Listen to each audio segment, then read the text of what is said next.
This is my outside dual, and I oriented the valve stem in the direction of the tire, but I like to keep these valve stems as short as possible.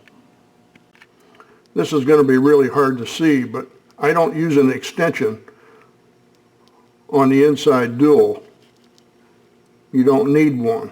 I'll show you why. In order to install or remove the sensor from the inside dual without using an extension, you can make yourself up this simple tool right from Home Depot.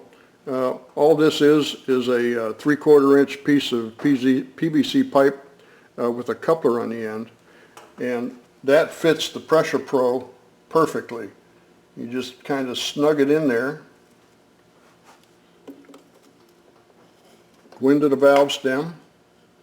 With a little bit of practice, you can pretty much hit it every time.